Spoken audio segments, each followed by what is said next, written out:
Bonjour, c'est Ursule encore. On est le 17 mars 2022. Alors, je viens sur la trompette aujourd'hui encore et je viens proclamer le retour de notre Seigneur Jésus-Christ. Soyez tous et toutes bénis et soyons vraiment éveillés, aux aguets, parce que notre Seigneur Jésus-Christ revient. Et il revient, il va prendre ceux-là qui ont une relation avec lui, n'est-ce pas, ceux en qui il se voit. Mais si Jésus-Christ, c'est juste de mémoire pour toi, ou c'est juste une petite religion, ou peu importe, alors il est temps que tu mettes ta vie en règle avec lui. Parce qu'il ne prend que ceux-là qu'il connaît, évidemment. S'il ne te connaît pas, toi tu peux le connaître. Mais s'il ne te connaît pas, il y a un problème. Alors, l'accouchement, la naissance d'une nation. Alors, on va lire, je pense, pas Apocalypse. Oui, on va lire Apocalypse, mais en deuxième. Ésaïe 66, le verset 5 à 14, ça dit ceci.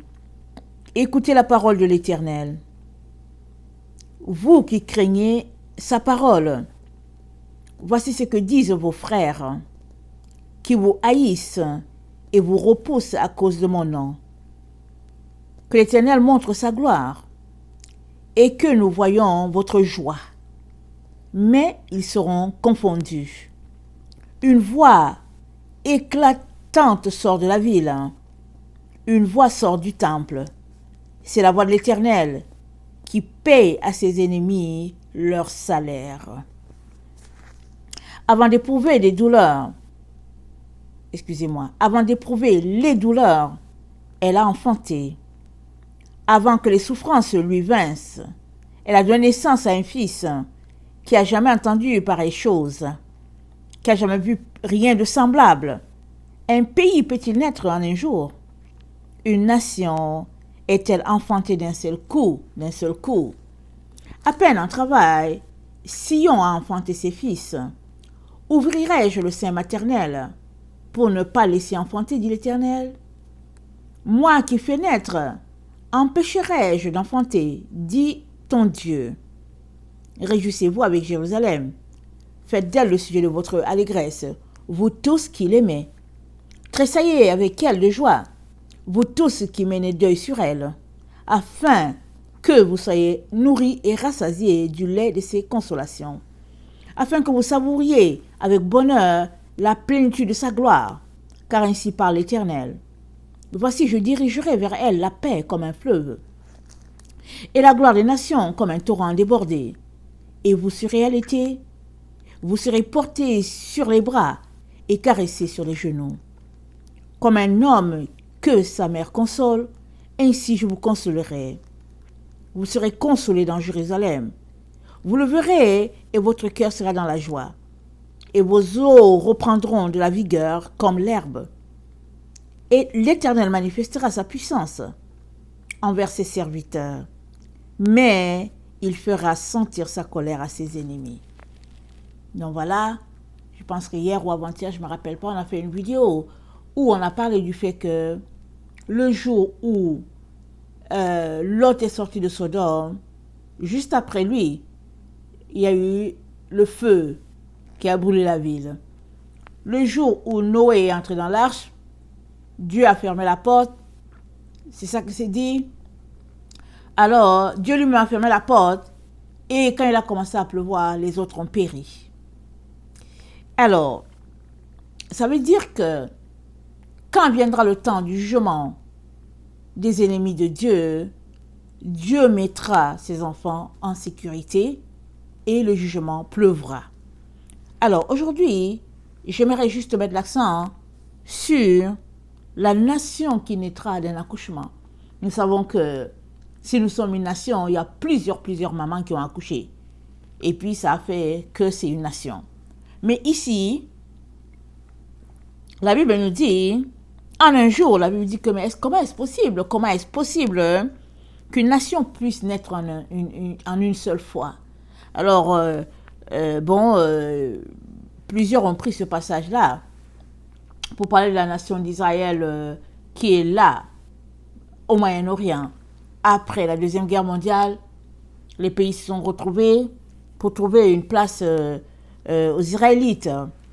Et ce qui fait que, ils sont là en Israël, avec les Arabes, avec les gens de Ésaü. Donc, ils sont vraiment mélangés, mais ce n'est pas une nation, n'est-ce pas?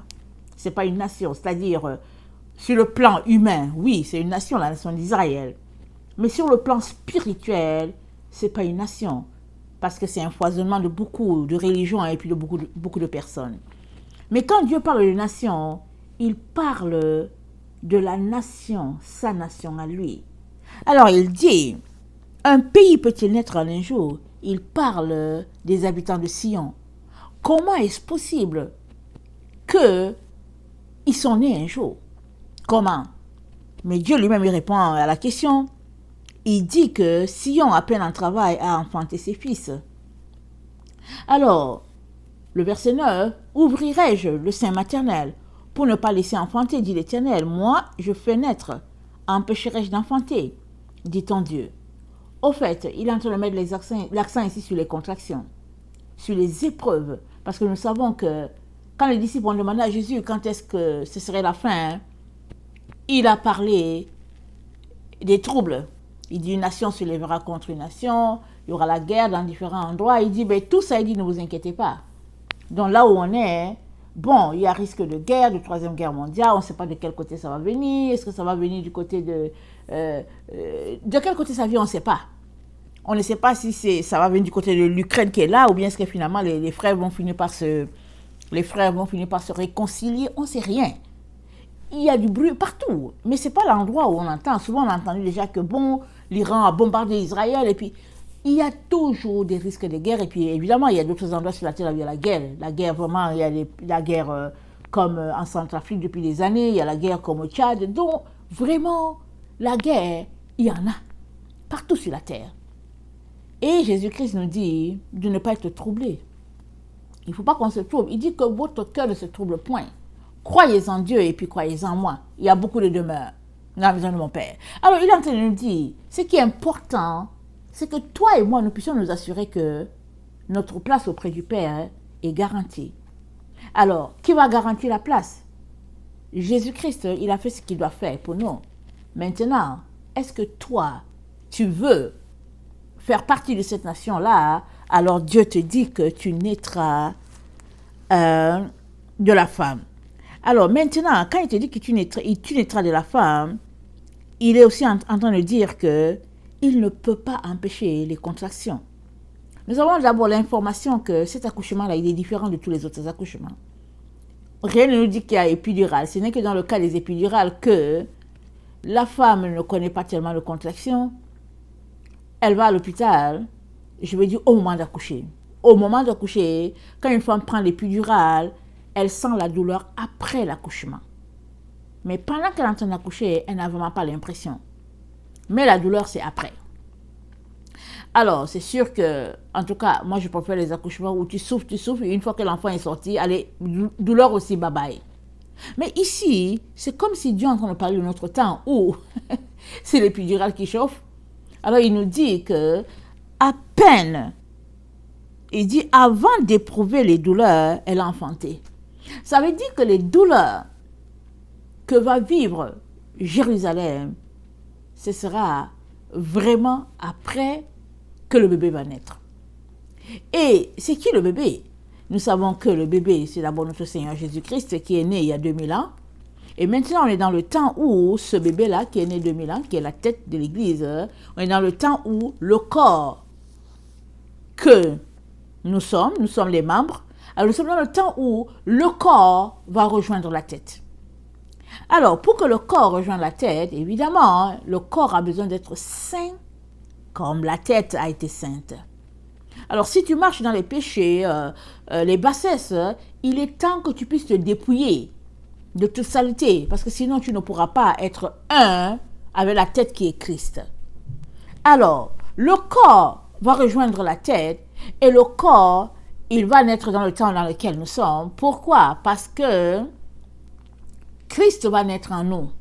Amen. Christ va s'imprégner en nous. Ça dit quoi? Ça dit que on est des petits Christ. C'est à Antioche qu'ils ont été appelés ils ont été appelés chrétiens, c'est-à-dire petits Christ. Alors, on est dans le temps où toute personne qui a revêtu Christ, ou bien qui a vécu de manière à revêtir Christ à tous les jours, va manifester ce Christ-là en elle, en ce sens que son corps mortel va se transformer en corps immortel. C'est ça que Paul nous a dit.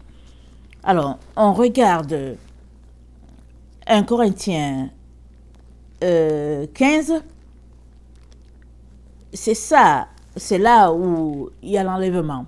1 Corinthiens 15, le verset 51 nous dit, « Voici, je vous dis un mystère. Nous ne mourrons pas tous, mais tous nous serons changés. En un instant, en un clin d'œil, à la dernière trompette, la trompette sonnera et les morts ressusciteront incorruptibles. Et nous serons changés. Car il faut que ce corps corruptible revête l'incorruptibilité et que ce corps mortel revête l'immortalité. Lorsque ce corps corruptible aura revêtu l'incorruptibilité et que ce corps mortel aura revêtu l'immortalité, alors s'accomplira la parole écrite. La parole qui est écrite. La mort a été engloutie dans la victoire. Donc, la victoire, elle vient quand nos corps de mortels qui seront changés en un corps immortel. Et quand cela arrivera, ce sera aussi dans ce temps-là que on pourra maintenant être connecté à notre Seigneur Jésus-Christ. Parce que notre corps aura la même nature que la sienne. Malheureusement, ce n'est pas tous ceux qui s'appellent chrétiens qui auront leur corps transformé de corruptible en incorruptible. Il n'y a que ceux qui travaillent pour cela qui vont revêtir ce corps incorruptible. C'est pourquoi le Seigneur, dans le temps dans lequel nous sommes, ne fait qu'insister. Bon, il a toujours insisté. Quand on prend la Bible, Jésus a toujours parlé de sainteté, n'est-ce pas? Il a toujours parlé de sainteté. On s'est retrouvé une génération qui a été égarée et finalement, on est dans le temps où Dieu sonne la trompette depuis des années, nous disant de sortir de Babylone et d'épouser la véritable doctrine que Jésus-Christ a établie lui-même par ses disciples. Alors, toute personne qui s'évertue à se dépouiller de ce qui n'est pas de Dieu, cette personne-là est un candidat propice pour que son corps soit transformé de corruptible à incorruptible. Le Seigneur aimerait que tous ses enfants expérimentent cela. Malheureusement, il y en a qui ne vont pas l'expérimenter. Soit par négligence, d'autres parce qu'ils ont été égarés, peu importe, d'autres encore, peut-être que souvent ils ne sont pas peut-être prêts, je ne sais pas, pour toutes sortes de raisons. Mais là où nous sommes, dans le temps où nous sommes là, le Seigneur ne fait qu'insister pour nous dire de sortir de tout péché, de sortir de toute souillure, de sortir de tout mal et de nous accrocher vraiment in extremis à ce qui est saint, à ce qui est pur, afin que lorsqu'il décidera de ramener ses enfants à la maison, on ne fasse pas partie de ceux qui seront écartés tout simplement parce que on est venu trop tard, comme les vierges folles. Alors, donc, Paul nous dit que quand cela va se passer, la transformation de notre corps mortel en corps immortel, c'est là qu'il y aura la victoire. Et c'est de ça que le Père parle quand il dit que « Ouvrirai-je le sein maternel pour ne pas laisser enfanter ?» Parce que pour enfanter, il faut des douleurs. Quand la femme est proche, là, surtout quand elle doit accoucher, exemple, dans 1 heure, le temps qu'elle quitte la maison pour arriver à l'hôpital, si l'hôpital est vraiment à quelque distance, juste à quelque distance, le temps qu'elle arrive en 1 heure, là, si tu es à côté d'elle, elle a déjà crié tous les cris dans la voiture. Et puis, si c'est juste que l'hôpital est peut-être à 40 minutes, alors le temps qu'elle arrive en 40 minutes, le simple fait qu'elle aura crié dans la voiture, là, elle va peut-être accoucher son enfant dans le corridor de l'hôpital. Elle ne va même pas arriver dans la salle d'accouchement. Pour dire que c'est des douleurs intenses, difficiles, pénibles. Mais Dieu nous dit, est-ce que c'est parce que c'est pénible que je vais empêcher que la nation naisse? La nation qui sera issue du bébé de la femme? Il dit non, je ne vais pas empêcher cela. Et dans Apocalypse 12, toujours pour aller dans le même sens de ce que Dieu est en train de nous dire, il nous dit dans Apocalypse 12 que un grand signe parut dans le ciel, une femme enveloppée de soleil, la lune sous ses pieds et une couronne de 12 étoiles sur sa tête. Elle était enceinte et elle criait. Étant en travail et dans les douleurs de l'enfantement, cette femme souffrait, cette femme souffre. Et malgré sa souffrance, le dragon s'est dressé devant elle. Et on dit un autre signe parut encore dans le ciel, et voici c'était un grand dragon, rouge ayant cette tête et 10 cornes, et sur cette tête cette diadème. Sa queue entraînait les tiers de l'étoile du ciel et les jetait sur la terre. Le dragon s'étend devant la femme qui allait enfanter, afin de dévorer son enfant lorsqu'elle aurait enfanté. Voilà, une bête farouche. Elle s'est dressée pour empêcher l'enfant de naître. Mais pourquoi ce conflit? Parce que le dragon, c'est la chrétienté telle qu'on la connaît aujourd'hui. C'est la doctrine établie par les hommes, mise en place par les êtres humains. C'est ça le dragon. On a l'impression que, bon, le dragon, c'est les autres religions. Mais en tout cas, moi, au début, je pensais que le dragon, c'est les autres religions, la religion musulmane, la religion bouddhiste et tout. Mais quelle n'a pas été ma surprise quand en 2018, le Seigneur a ouvert mes yeux. Et puis il m'a dit que le dragon, c'est toutes les religions chrétiennes. Il dit, il forme le dragon. Moi, j'ai dit, mais comment? Comment? C'est toutes les hic là. Baptiste, pentecôtiste, alliance, peu importe, c'est toutes les doctrines chrétiennes mises en place par l'être humain. C'est eux qui se sont retrouvés à former le dragon. Pas parce qu'elle voulait faire partie du dragon, mais non, c'est pas ça. Elles se sont tout simplement retrouvées à se former parce qu'il est arrivé un temps, à un moment donné, que l'Église devait se comporter comme ça, c'est tout. Au temps des apôtres, c'était bien établi, ils marchaient par évêque et ils fonctionnaient selon la doctrine qu'eux-mêmes ont enseignée parce que Jésus-Christ leur a communiqué ça et puis leur responsabilité était de nous communiquer la vérité. Alors, dans ce qu'ils nous ont donc apporté, les disciples, ils nous ont dit, attendez, ils ont dit dans 1 Corinthiens 3, ils nous ont dit, selon la grâce de Dieu qui m'a été donnée, c'est Paul qui parle, j'ai posé le fondement comme un sage architecte et un autre bâtit dessus, mais que chacun prenne garde à la manière dont il bâtit dessus, car personne ne peut poser un autre fondement que celui qui a été posé, savoir Jésus-Christ. Alors Jésus-Christ c'est le fondement.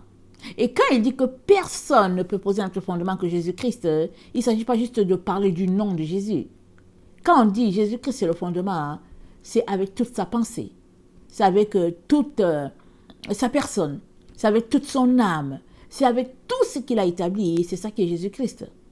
Mais aujourd'hui, dans nos églises, on dit que oui, on est la doctrine de Jésus-Christ, mais il n'y a même pas le squelette de Jésus qui est là, il n'y en a pas. Quand on regarde l'ossature de la dénomination, on se demande, on se dit, mais au fait, mais c'est quelle dénomination ici, on ne sait même pas. Même l'ossature n'est pas là. Et quand Paul dit que personne ne peut poser un autre fondement que Jésus-Christ, il est en train de parler de l'essence même de la personne, de notre Seigneur. Il est en train de tout prendre. Il n'est pas sélectif ici. Il prend Jésus-Christ dans tout ce qu'il est. Donc, et avec les souffrances, et avec les épreuves, et avec aussi la bénédiction qui vient avec. Mais nous, aujourd'hui, dans nos églises, on a établi un Jésus-Christ à la Laodicée. Alors, on est carrément retourné au jardin d'Éden, et toutes les églises ont tendance à fonctionner comme ça. Le monde est entré dans l'église, et puis on chemine comme ça depuis des décennies, hein, s'il ne faut pas dire des siècles. Et on est dans le temps où Jésus-Christ nous dit de retourner à la vérité. Et la vérité, c'est celle qui a été établie par les apôtres. C'est celle-là que lui-même a enseigné et il a laissé ces personnes-là enseigner la vérité. Il a confié à Paul le ministère du côté des païens et aux autres, il a confié toute la contrée d'Israël et puis les environs. Alors, le verset 12, 1 Corinthiens 3, le verset 12. Or, si quelqu'un bâtit sur ce fondement, avec de l'or, de l'argent, des pierres précieuses, du bois et du foin, du chaume, l'œuvre de chacun sera manifestée. Car le jour la fera connaître parce qu'elle se révélera dans le feu et le feu éprouvera ce qu'est l'œuvre de chacun. Si l'œuvre bâtie par quelqu'un sur le fondement subsiste, l'œuvre doit être bâtie sur le fondement. Il ne s'agit pas juste de bâtir une œuvre qui est dite chrétienne. Non, non, non. Il faudrait bâtir sur le fondement. Alors, pour bâtir une œuvre sur le fondement, il faut aller savoir c'est quoi le fondement. D'abord, le fondement, Jésus-Christ, il a été clair dès le début. Il a dit, celui qui a mes commandements et qui les garde, c'est celui qui m'aime. Voilà le fondement qui est là. Et Jésus-Christ, il n'a pas établi des commandements. Il a pris les commandements de Dieu le Père, il les a appliqués à lui-même, et puis maintenant il nous dit de mettre cela aussi en pratique. Alors, tu ne peux pas parler de fondement de Jésus-Christ si tu mets de côté les commandements, si tu mets de côté les préceptes, si tu mets de côté la base, l'essentiel, c'est-à-dire que le minimum de ce que Jésus-Christ est en train de nous dire ici, c'est que les 10 commandements, c'est juste le minimum, c'est le basic. Alors, si tu laisses ça de côté, ne parle pas de fondement de Jésus-Christ. Parce que Jésus-Christ, son fondement, il est ancré en tout ce que Dieu le Père a établi. Amen. Alors, Paul donc nous dit qu'on ne peut pas mettre un autre fondement. Alors, qui dit appartenir à Christ, dit marcher et vivre selon le fondement que lui-même il a établi. Alors, donc, toi et moi sommes appelés à bâtir sur le fondement. Alors, donc Dieu le Père nous dit que ceux-là qui vont bâtir sur le fondement vont se retrouver à être transformés de corps mortel à corps immortel. Pourquoi? Parce qu'ils auront choisi de vivre selon la sainteté, de chercher la paix, la sanctification sans laquelle il ne le verra Dieu. Donc, il y a un groupe qui va se retrouver à se dépouiller, à renoncer carrément à la vie du monde pour pouvoir embrasser la vie céleste. Et Dieu aimerait que nous fassions tous partie de ce groupe-là. C'est ça qu'il aimerait pour chacun d'entre nous. Alors il nous dit, verset 10, Ésaïe 66, « Réjouissez-vous avec Jérusalem, faites d'elle le sujet de votre allégresse, vous tous qui l'aimez. Tressaillez avec elle de joie, vous tous qui menez deuil sur elle, afin que vous soyez nourris et rassasiés du lait de ses consolations, afin que vous savouriez avec bonheur la plénitude de sa gloire. Car ainsi parle l'Éternel, je dirigerai vers elle la paix comme un fleuve, et la gloire des nations comme un torrent débordé. Et vous serez allaités, vous serez portés sur les bras et caressés sur les genoux. » Donc Dieu ici fait allusion à la Nouvelle Jérusalem. La Nouvelle Jérusalem, on le lit vraiment dans le Nouveau Testament et puis aussi dans l'Ancien. Et puis la Nouvelle Jérusalem, c'est ça qui correspond à Sion. Donc Dieu nous réserve une place à Sion. Et il nous dit de nous comporter de manière à hériter Sion. Mais alors qu'on est en train de se dépouiller pour hériter Sion, il nous dit rien ne se fait sans épreuve. C'est pourquoi il nous pose la question. Il dit, mais est-ce que je vais empêcher une femme d'accoucher? Est-ce que je vais empêcher l'accouchement? Parce que qui dit accouchement dit souffrance. Pour qu'un bébé sorte, il y a la souffrance. Il n'y a pas une femme sur la terre qui va dire, ok, moi j'ai accouché, je n'ai pas souffert. Je suppose qu'elle n'a pas souffert dans les contractions. Elle a quand même souffert. Porter juste la grossesse pendant 9 mois, c'est déjà une souffrance. Il y a des femmes qui sont bénies, elles n'ont pas le problème de vomissement et tout. Et puis bon, voilà, c'est la bénédiction. Mais toujours est-il que porter un être humain pendant 9 mois, c'est déjà une souffrance. Alors Dieu est en train de nous dire, si tu veux accoucher d'un bébé, peu importe le bébé, si c'est un bébé, le bébé dans la vraie vie, ou bien si c'est une œuvre que tu es en train de faire, peu importe, si tu veux accoucher, il y a des souffrances qui sont rattachées à cela, et il est très important que tu puisses les supporter jusqu'à la fin. C'est ça qu'il est en train de nous dire quand il nous parle d'Ésaïe 66. Et il nous dit aussi, Attendez, on va regarder Ésaïe 13. Ésaïe 13, ça parle aussi de l'accouchement. Dans Ésaïe 13, le verset... Attendez.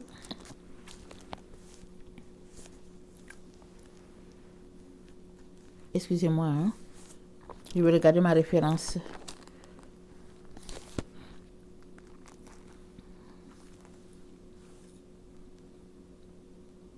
Il dit, gémissez car le jour de l'Éternel est proche. Ésaïe 13, le verset 6. Gémissez car le jour de l'Éternel est proche. Il vient comme un ravage du Tout-Puissant. C'est pourquoi toutes les mains s'affaiblissent. Et tout cœur d'homme est abattu. Ils sont frappés d'épouvante. Les spasmes et les douleurs les saisissent. Ils se tordent comme une femme en travail. Ils se regardent les uns les autres avec stupeur. Leurs visages sont enflammés. Voici le jour de l'Éternel arrive, un jour cruel, jour de colère et d'ardente fureur, qui réduira la terre en solitude et en exterminera les pécheurs. Car les étoiles des cieux et leurs astres ne feront plus briller leur lumière. Le soleil s'obscurcira dès son lever et la lune ne fera plus luire sa clarté. Je punirai le monde pour sa malice et les méchants pour leurs iniquités. Je ferai cesser l'orgueil des hautains et j'abattrai l'arrogance des tyrans. Je rendrai les hommes plus rares que leur faim. Je les rendrai plus rares que l'or d'Ophir. C'est pourquoi j'ébranlerai les cieux et la terre sera secouée sur sa base par la colère de l'Éternel des armées au jour de son ardente fureur. Alors, donc, l'accouchement de la femme, c'est-à-dire que de Jérusalem, est en même temps rattaché à tout ce qui arrive. Ravage, comme c'est décrit, Dieu dit qu'il va réduire la terre en solitude, et alors il appelle ça le jour du Seigneur, et puis voilà, il y aura... C'est-à-dire que les gens sont frappés d'épouvante, et il ne fait que décrire ce jour. Mais ce n'est pas un petit événement, ça implique toute la création. La nature, les arbres, les astres, ça implique tout. Toute la création de Dieu. Pourquoi est-ce que tout est pris dedans avec l'accouchement de Jérusalem? Au fait, Jérusalem est en train d'accoucher. Pourquoi? Parce qu'il y a une nation qui doit sortir de là. Et puis, comme je viens de le dire, ce n'est pas une nation physique. C'est une nation spirituelle, les enfants d'Abraham, un peuple qui aura un seul Dieu, une seule voix. Ils vont parler juste comme une seule personne, un peuple qui aura tout simplement démontré que Dieu est leur Dieu parce qu'ils passent leur temps à mettre en pratique la prière de Jésus qui dit que ta volonté soit faite sur la terre comme au ciel. Je ne dis pas que c'est des gens qui ne pêchent pas, je ne suis pas en train de dire ça. C'est des gens qui, quand ils pêchent, ils vont directement devant Dieu pour dire Seigneur, pardonne-moi. Alors que chez le dragon, tu es sauvé par grâce. Tu fais ce que tu veux. Pourquoi est-ce que tu vas aller t'asseoir pour demander pardon? Tu es sauvé. Alors, la théologie du dragon, c'est tout simplement un salut, vraiment, un salut bon marché, un Jésus bonasse. Tu fais ce que tu veux, tu le méprises, tu le piétines, et puis tu appliques ta volonté au-dessus de la sienne. Mais, le vrai Jésus, issu de la femme, nous dit, quand on lit après lui, ce n'est pas ça suivre Jésus-Christ. Suivre Jésus-Christ, c'est marcher selon ses préceptes à lui, parce que, alors que Dieu a établi le premier monde, il a été corrompu, il a été pollué, et nous sommes dans le temps où la racine du mal doit être ôtée pour que la bonne semence puisse être plantée. C'est ça, c'est pour cela que toute la création est impliquée là-dedans. Les luminaires, l'herbe, les animaux, tout un chacun attend ce jour-là. Dans Romains 8, le verset 19 le dit, « Aussi la création attend-elle avec un ardent désir la révélation des fils de Dieu, car la création a été soumise à la vanité non de son gré, mais à cause de celui qui l'y a soumise. Mais qui a soumis la création à la vanité? C'est le diable. Donc la création a été soumise, malgré elle, à cette situation-là. Et avec l'espérance qu'elle aussi sera affranchie de la servitude, de la corruption, pour avoir part à la liberté et de la gloire des enfants de Dieu. La création elle attend ces enfants de Dieu-là qui vont se manifester. Parce que quand les enfants de Dieu vont se manifester, quand leur corps sera transformé de corruptible en incorruptible, la création aussi va vivre un renouveau. Allons-y lire Esdras. 4 Esdras. Je pense que vous n'avez pas le livre d'Esdras. Là, c'est dans la Taube. Alors, 4 Esdras. Le verset... attendez. Le verset 26 dit... C'est un ange qui parle à celui qui a écrit le livre, je ne sais plus c'est qui. Il me répondit, si tu es là, tu verras, et si tu vis, tu t'étonneras souvent, car le monde se hâte rapidement de passer. Il sera incapable de porter les promesses qui, en leur temps, ont été faites aux justes, puisque ce monde-ci est plein de tristesse et d'infirmité. En effet, le mal sur lequel tu m'interroges a déjà été sémé, mais son arrachage n'est pas encore venu. Si donc ce qui a été sémé n'est pas moissonné, et si ne disparaît pas le lieu où le mal a été sémé, le champ ou le bien... Et si ne disparaît pas le lieu où le mal a été sémé, le champ où le bien a été sémé ne viendra pas. Donc, ici, on parle même du lieu où le mal a été sémé, et ce lieu-là doit disparaître. Alors, le mal a été sémé où? Sur la terre. Et on comprend que cette terre-ci, ça doit changer. La terre va changer. Dieu nous parle d'un monde nouveau, un monde du 8e jour. Le monde va changer. À cet événement-là, extraordinaire, où la femme va accoucher, nos corps corruptibles vont changer en un corps incorruptible, mais aussi, la nature aussi va revêtir sa nouvelle forme. Et il y aura beaucoup de changements. Il y a peut-être, disons, une vingtaine d'années, disons là, oui, une vingtaine d'années, disons peut-être 22 ou 24, je ne me rappelle plus exactement. J'ai eu... un rêve, et puis ça va secouer. J'ai vu qu'en Afrique, il y avait la neige. La terre avait changé. Je ne sais pas comment l'expliquer. Il y a eu comme... C'est comme si la terre a tourné. Et puis finalement, dans les pays tempérés, c'était plutôt la chaleur intense. Et dans les pays de chaleur, comme le continent d'Afrique, il y avait la neige partout. Les gens mouraient de froid. C'est-à-dire, les gens ne s'attendaient pas à ça. Et il est tombé, c'était la première fois que les gens voyaient la neige. Et puis dans mon rêve, j'ai regardé ça, et puis je regardais les bœufs, les moutons. Je me suis dit, oh non, mais c'est pas possible et tout. Je ne sais pas pourquoi le Seigneur m'avait montré ça.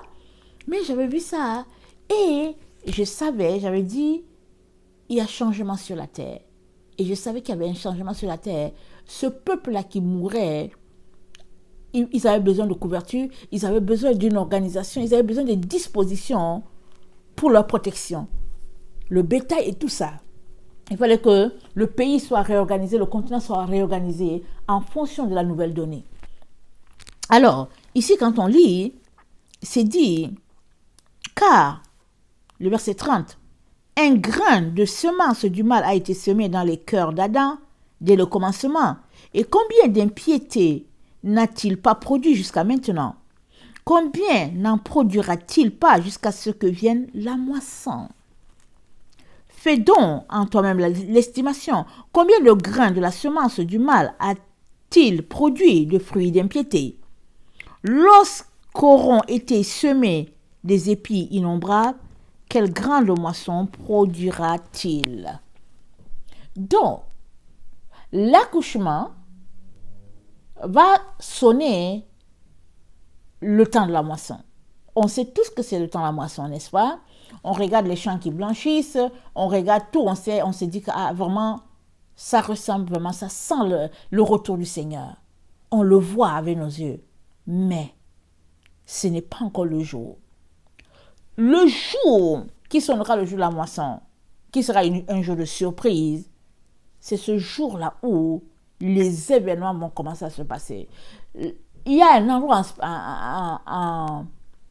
il y a un endroit où les choses vont se dérouler, mais le monde sera informé de tout ce qui se passe à cause de la télévision, Internet et tout cela. Alors, le Seigneur nous dit,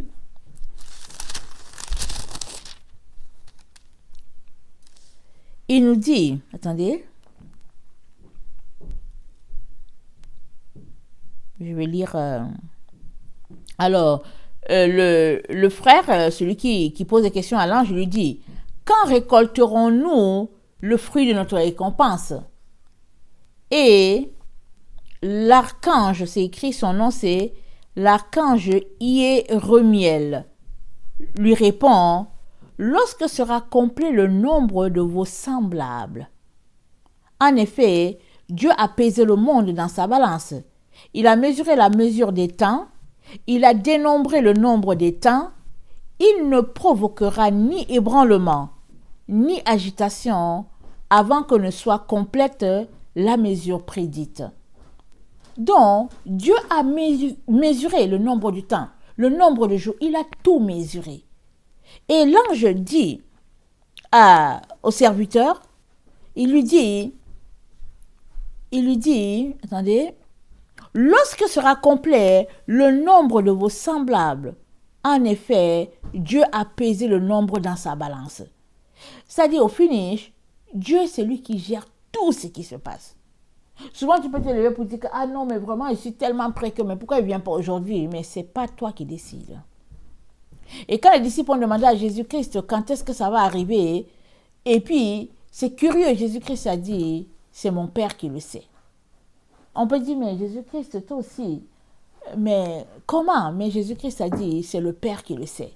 Ce n'est pas lui qui avait une réponse, c'est le Père qui le sait. Alors, le jour que Dieu va décider que, voilà, c'est le jour, alors il va envoyer ses anges. Il va déclencher ce qu'il faut pour que la semence du mal qui a été sémée puisse être ôtée. Entre-temps, il nous demande de nous préparer. Il nous demande de nous dépouiller, de laisser les œuvres de la chair et de revêtir les œuvres de l'esprit. Alors, le prophète, là, il pose la question. Il dit, ô Seigneur et Maître, mais nous aussi, nous sommes tous pleins d'impiété. Ne serait-ce pas à cause de nous qu'est entravée la moisson des justes, à cause des péchés des habitants de la terre? Il demande, est-ce que ce n'est pas nous autres là qui faisons que depuis là, le temps de la moisson n'est pas arrivé? Et je ne sais pas depuis qu'il a posé la question à l'ange, je ne sais pas si ça a été écrit, ça fait 1000 ans qu'il a posé la question. Et regardez la patience de Dieu. On est en 2022. Et je ne sais pas quand est-ce que le livre d'Esdras a été écrit. Est-ce que ça a été écrit avant que Jésus-Christ vienne sur la terre? Et oui, ça a été écrit avant Jésus. Alors on peut regarder et puis voir la patience de Dieu. Et même dans le temps dans lequel nous sommes, on ne sait pas quand est-ce que Jésus-Christ va venir exactement. Parce que Dieu est patient. Pendant qu'il est patient, qu'il attend, il espère qu'il y a au moins une personne, il y a au moins 2, il y a au moins 3 qui sera sauvé en ce jour. Chaque jour, il espère que le plus grand nombre va rentrer dans la maison du Père. Alors, c'est pour ça qu'il attend. S'il n'avait pas attendu, suppose que Jésus-Christ était venu il y a peut-être, disons, il y a 10 ans, en tout cas, moi, il sait qu'il ne serait pas là. Ok? Pourquoi même aller loin? Supposez que Jésus-Christ était venu, disons qu'il y a peut-être 5 ans. Non, moi, j'étais prise là, j'étais ailleurs. Donc, c'est pour dire que chaque jour qui passe, nous devons rendre grâce à Dieu pour sa patience et son amour. Si toi, tu es fatigué d'attendre, sache que Dieu, il languit de compassion parce qu'il y a une âme qui va entendre le message de la repentance et il va rentrer dans la maison. Donc, prions tous les jours pour que Dieu nous donne la patience de supporter et d'attendre. Et je vais vous dire, on n'attend jamais vainement. Parce que chaque fois que tu rentres en toi-même, que tu viens dans la présence de Dieu, je vais te dire une chose. tu vas toujours trouver qu'il y a un péché dans ta vie que tu n'as pas confessé. Ou bien tu vas toujours trouver qu'il y a quelque chose qui fait que tu n'es pas digne de venir devant Dieu pour venir le prier. Parce que ce n'est pas possible de venir devant ce Dieu saint, pur, et prétendre qu'on est assez lavé pour venir parler à Dieu. Ce n'est pas possible. Non. Chaque fois que tu viens devant Dieu et tu viens demander pardon, il te pardonne et puis bon, il commence à te parler et puis tout ça. Quand tu reviens demain, tu viens encore demander pardon parce que tu n'es pas digne de venir devant lui. Alors, si tu vois la vie comme ça, attitude de quelqu'un qui n'est pas digne, qui vient devant Dieu, lui dit merci pour sa patience, alors il te donnera de continuer de supporter jusqu'à ce que le nombre soit atteint. C'est ça que Esdras a dit. Esdras a dit, attends, comment il a dit ça? Il a dit, ne serait-ce pas à cause de nous qu'est entravée la moisson des justes, à cause des péchés des habitants de la terre? Il me répondit, va interroger la femme enceinte pour savoir si son sein peut encore retenir en lui le fœtus. Attends, ça c'est ça. Mais avant cela, l'ange lui avait répondu, l'archange Hiéremiel lui avait dit, lorsque sera complet le nombre de vos semblables, en effet, Dieu a pesé le monde dans sa balance. Il a mesuré la mesure des temps. Il a dénombré le nombre des temps. Il ne provoquera ni ébranlement, ni agitation avant que ne soit complète la mesure prédite. Il y a une mesure prédite par Dieu. Il y a une mesure que Dieu a établie. Il y a une balance que Dieu a établie. Et maintenant, l'ange lui dit, va interroger la femme enceinte. Il dit, quand ça arrive là, quand le mois arrive, les gens disent, en science, ils disent que c'est 40 semaines. Mais quand on compte bien, c'est 10 mois ou bien 9 mois et demi. Si on doit compter par jour là, en tout cas, c'est pas 40 semaines. C'est pas 36 semaines. C'est pas en tout cas. Si on compte en termes de mois, ça peut atteindre 10 mois. Ok? Mais c'est pas ça le plus important. C'est pas ça le plus important. Ce qui est important, c'est que l'ange lui dit, va interroger la femme enceinte pour savoir si son sein peut encore retenir en lui le fœtus quand ces 9 mois sont achevés. Donc voilà, la vérité est sortie. C'est écrit les 9 mois. Donc, oubliez ce que j'ai dit. J'ai parlé de 10 mois. Donc, c'est moi qui suis fausse dans mon calcul. Donc, pardonnez-moi. Donc, c'est écrit ici 9 mois. Ok. Moi, je pensais que c'est 10 mois. ça fait longtemps que j'ai accouché. Alors, il dit, quand les 9 mois sont achevés, attendez. Va interroger la femme enceinte pour savoir si son sein peut encore retenir en lui le fœtus quand les 9 mois sont quand les 9 mois sont achevés. Et je dis, elle ne peut pas, Seigneur. Il me dit, dans l'enfer, les réservoirs des âmes sont comparables au sein maternel. Car, de même que celle qui enfante a hâte d'en finir avec la contrainte de l'enfantement, de même, ces réservoirs ont hâte de restituer ce qui leur a été confié. Waouh, il dit qu'il y a des réservoirs en enfer. Et ils ont hâte de restituer ce qui a été confié. Mais ils le restituent à qui?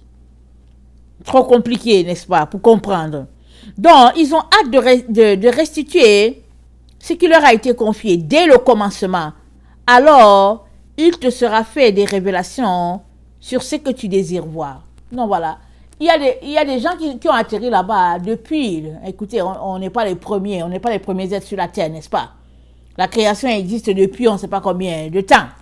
Alors, autant il y a des gens qui sont partis pour le ciel, autant il y a les autres qui ont atterri en enfer.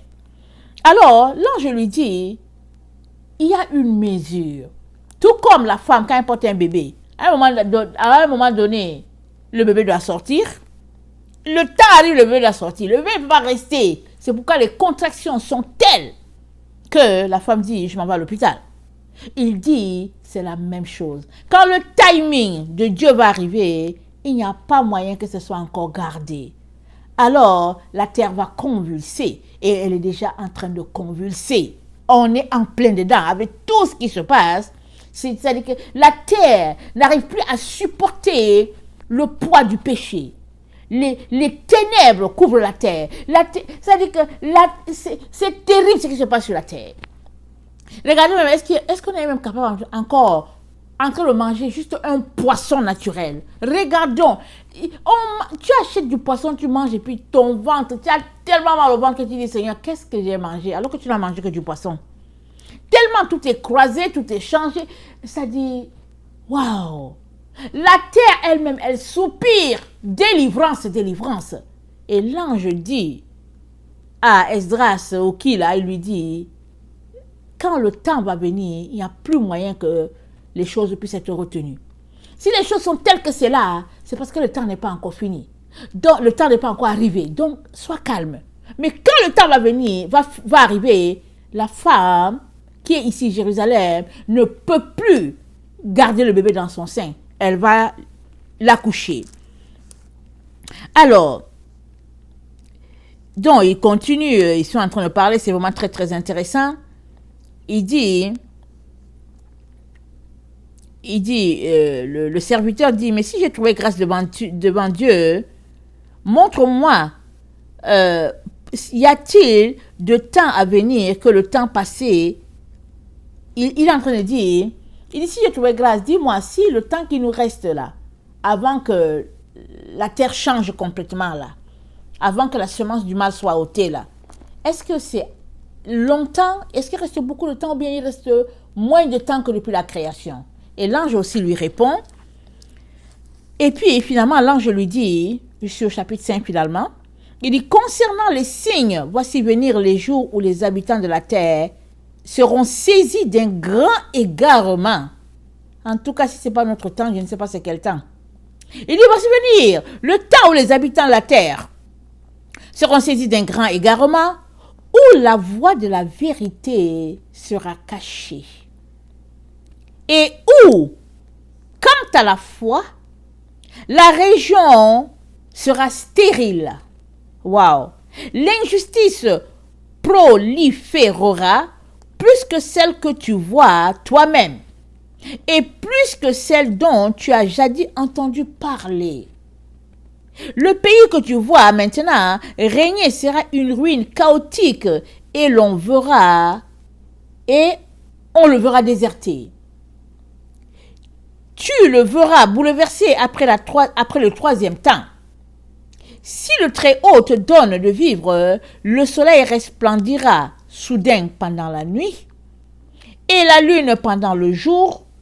Du sang goûtera du bois, la pierre donnera de la voix, les peuples seront ébranlés et les trajectoires des astres seront changées. Alors régnera celui que n'attendaient pas les habitants de la terre, et les oiseaux migreront tous. La mer de Sodome vomira les poissons, et pendant la nuit, elle donnera de la voix, une voix que beaucoup ne connaissaient pas, mais que tous entendront. Ce sera le chaos en de nombreux lieux, et fréquemment des feux s'élèveront. Les bêtes des champs quitteront leur domaine, et les femmes, au moment de leurs règles, enfanteront des monstres. Donc, on est vraiment dans ce temps-là, en plein dedans. Un temps d'égarement, un temps de mensonge, un temps de ténèbres, un temps, parce qu'il dit, le soleil va se lever en pleine nuit. Ça ressemble à ce qui a été prophétisé dans Apocalypse 6, le verset 12. On est là-dedans. La terre entière est saisie d'égarement. Et Dieu nous dit, réveille-toi, toi qui dors.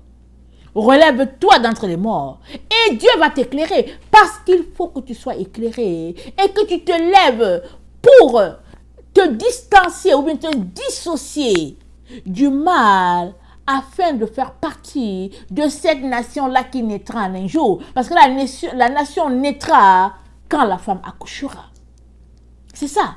La nation naîtra à l'accouchement. Et elle accouchera un peuple transformé à la gloire de Dieu. Peu importe l'endroit où ils seront, que tu sois en Chine, que tu sois en Europe, que tu sois en Afrique, en Australie, peu importe là où il y a un enfant de Dieu qui est en train de se repentir, en train de venir tout petit devant Dieu pour dire, Seigneur, aide-moi, aide-moi, le Seigneur viendra à son secours et son corps mortel sera transformé en corps immortel pour la gloire de Dieu. Voilà les temps dans lesquels nous sommes. Alors, excusez, c'est un peu long, mais on va finir bientôt. Excusez-moi. Alors, Dieu donc, parce qu'il est amour, parce qu'il est bonté, il nous donne la révélation à l'apôtre Jean. Esdras, il est venu bien avant Jean, n'est-ce pas? Avec ce qu'on vient de lire, Esdras, il est venu avant Jean. Et Dieu donne la révélation à Jean. Et il dit à Jean, viens un temps où il y a un dragon qui va se dresser devant la femme, empêchant que la femme puisse accoucher. Parce que la femme, c'est Israël. C'est Jérusalem, la nouvelle Jérusalem. Alors, le dragon, c'est qui?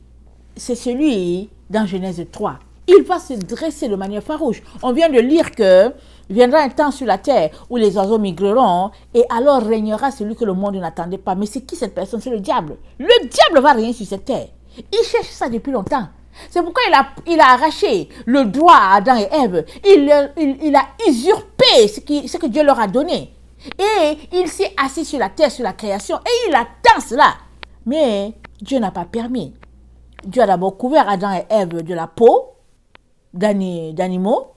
Et puis, chaque année, quand le moment est venu d'avoir le tabernacle, au moment des sacrifices, au moment de Yom Kippour, Dieu envoie toujours un bouc pour Azazel. Toujours, ça dit que c'est beaucoup d'explications. Dieu envoie quelque chose pour Azazel dans le désert.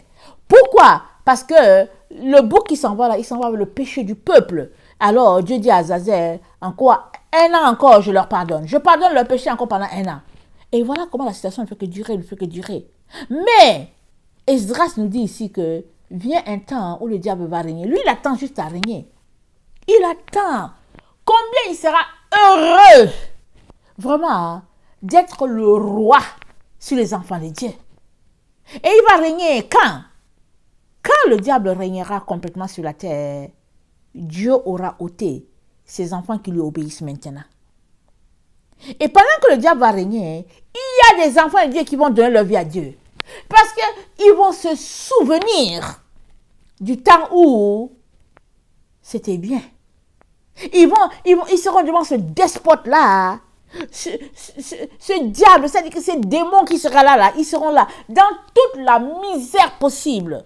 Ils vont se souvenir, ils vont pleurer, ils vont se lamenter. C'est-à-dire, ils vont donner leur vie pour pouvoir passer de l'autre côté. Vous savez, il y a des gens à qui ça prend ça. Il y a certaines personnes, quand tu leur dis que il y a le feu qui arrive, ils s'en foutent, c'est pas leur problème. Mais quand le feu va prendre à la maison, c'est là qu'ils vont sauter par le toit. Et tu vas lui dire, mais attends, je t'avais dit qu'il y avait le feu, non? Oh non, mais je ne savais pas que c'était sérieux. Mais comme j'ai vu que c'est sérieux et que j'allais mourir, alors j'ai sauté. Donc il y a des gens qui sont comme ça. Ils aiment l'action et puis c'est là que, au fait, ils vont se dépouiller de ce qui est souillure. Alors, le temps est là où Azazel va régner. On l'a déjà vu dans une des vidéos. Mais avant que Dieu vraiment enlève ses enfants, il te dit, avant que le corps des enfants de Dieu soit transformé en corps immortel, Dieu te dit que là sur la terre, là où nous sommes, il y a deux religions, si on peut le dire ainsi. Il y a deux groupes. Il y a le groupe de la femme, il y a le groupe du dragon. Les gens qui ne marchent pas avec Jésus, ok, ils ne marchent pas avec Jésus. Mais si tu marches avec Jésus, le Seigneur aimerait que tu t'assures que tu n'es pas avec le dragon, que tu es avec la femme. Parce que le dragon, il se dresse devant la femme. Si tu es avec le dragon, il n'y a pas moyen que tu sois enfant de la femme. C'est pas possible. C'est pas possible. Puisque tu es en opposition. Écoutez, le dragon, il est dragon pourquoi? Parce qu'il a assemblé beaucoup de personnes. C'est ça qu'il a rendu dragon. Au début, il était serpent. Il était juste une seule personne. Et depuis la chute, il ne fait que s'accumuler des gens. Il est devenu dragon, powerful. Alors il est là Mais si tu fais partie de lui, il n'y a pas moyen que tu puisses être sauvé. Alors Dieu te dit, sois enfant de la femme. Débarrasse-toi de tous les enseignements du dragon. Et comment tu sauras si tu as les enseignements du dragon ou pas? Le dragon, c'est mi-figue, mi-raisin. Le dragon, c'est l'Odyssée. C'est un peu du monde, c'est un peu de Dieu. Le dragon, c'est un peu de ta volonté et un peu de Dieu. C'est étonnant souvent comment, moi je parle plusieurs fois avec les enfants de Dieu, c'est étonnant souvent comment j'entends les enfants de Dieu qui disent que, oh oui, ça me sied, je vais prendre ça, l'autre je ne prends pas. Ils te disent ça carrément. Mais tu n'es pas en train de suivre le Dieu d'Israël. Le Dieu d'Israël te dit, tu es avec moi ou bien tu es contre moi. Et si tu es avec moi, tu prends tout le package. Tout! Tu n'es pas sélectif. C'est pourquoi beaucoup d'enfants de Dieu n'arrivent pas à connecter au Dieu, au véritable Dieu. Pourquoi? Ils sont sélectifs dans leur foi pour Jésus.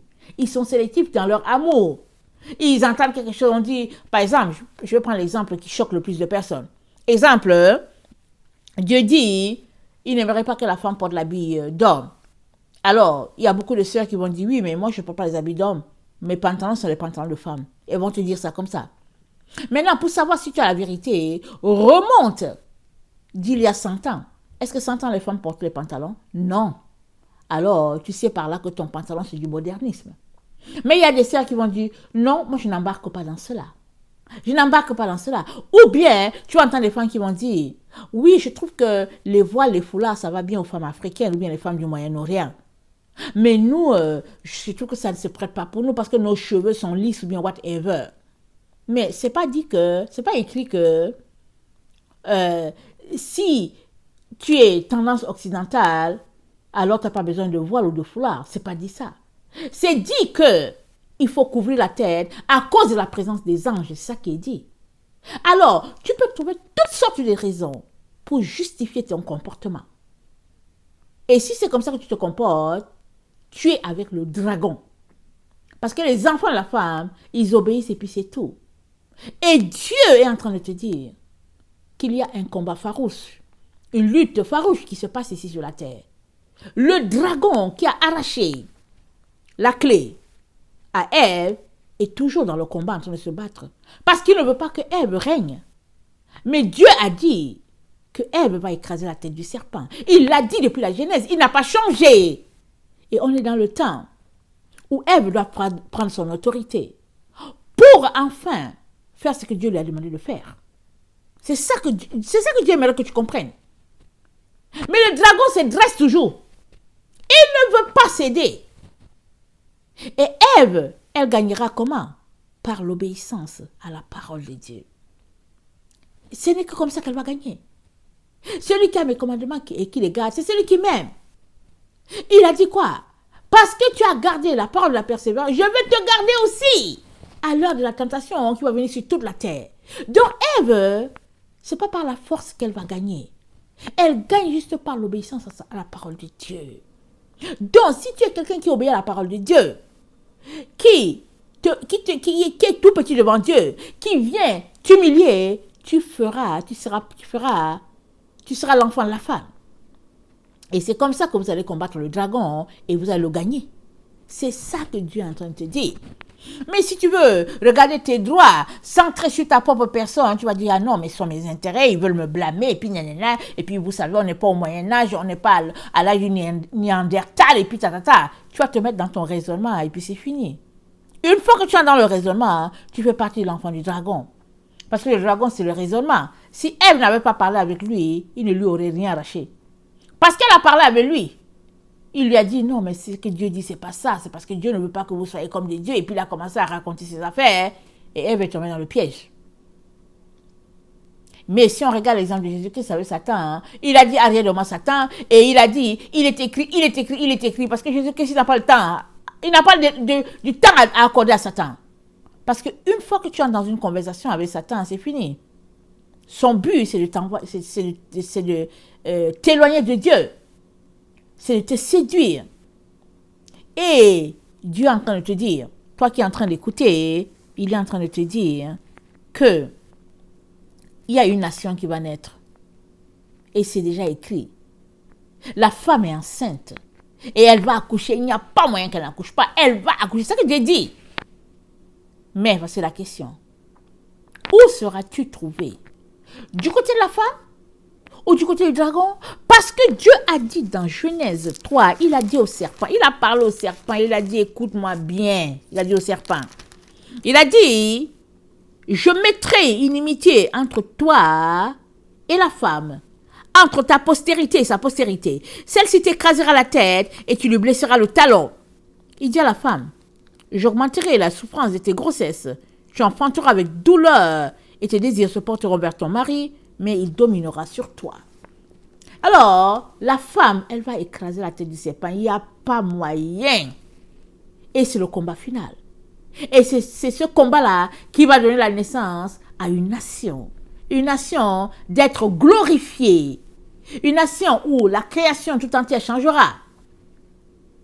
La verdure, les astres, tout le monde va respirer, comme on a lu à Romains 8, le verset 19. Voilà de quoi il est question. Et Dieu vient aujourd'hui te dire encore de prendre le temps, de le chercher, de t'accrocher à lui et à lui seul. De prendre le temps pour obéir à la voix de ton Dieu, de telle sorte que tu puisses être compté parmi les enfants de la femme. Parce que la femme, c'est elle qui doit gagner. C'est pas le dragon encore. Le dragon, il veut toujours gagner. Anyway, Dieu ne lui a même jamais parlé. Il a parlé à ses enfants, il a dit multipliez et puis remplissez. Il est venu, il a pris, il a volé la chose entre leurs mains. Dieu ne l'a pas invité, il parlait à ses enfants. Aujourd'hui encore, que c'est le moment de remettre à Ève ce qui lui revient. Le dragon est niet, il est devant elle, il ne veut pas, il ne veut rien savoir. Mais Dieu avait dit au serpent, la postérité de la femme va t'écraser la tête. La descendance de la femme, la racine de la femme va écraser. Nous savons que bon, Ève a vécu. Mais Dieu a dit au serpent, il y a quelqu'un qui va descendre de Ève, qui va finir avec toi pour toujours. Donc, les gens citent Jésus, mais Jésus, ce n'est pas la finalité. Jésus, ce n'est que le début, n'est-ce pas, de cette génération-là que nous sommes, d'un groupe d'enfants glorifiés, n'est-ce pas, des enfants qui vont marcher par la lumière, transformés à la gloire de Dieu. Alors Jésus-Christ, c'est la tête. Et nous sommes le corps. Amen et alléluia. Et je viens nous encourager à tout faire alors pour être comptés parmi les enfants de la femme. Je sais que ce n'est pas facile, mais si nous venons devant Dieu et que nous prenons du temps, vraiment, regardez, on a 24 heures. On a 24 heures. C'est possible de donner 2 heures à Dieu par jour. C'est possible de lui donner 1 heure si tu es un débutant. Par des séquences de 30-30 minutes, tu es capable de passer 1 heure. Par des séquences de 30-30 minutes, tu es capable de passer 2 heures devant Dieu. C'est possible. Il suffit de vouloir. Que le Seigneur bénisse sa parole. Je vous aime beaucoup. Et Dieu davantage. Maranatha, Jésus-Christ revient. Amen et amen. Soyez bénis. Alléluia.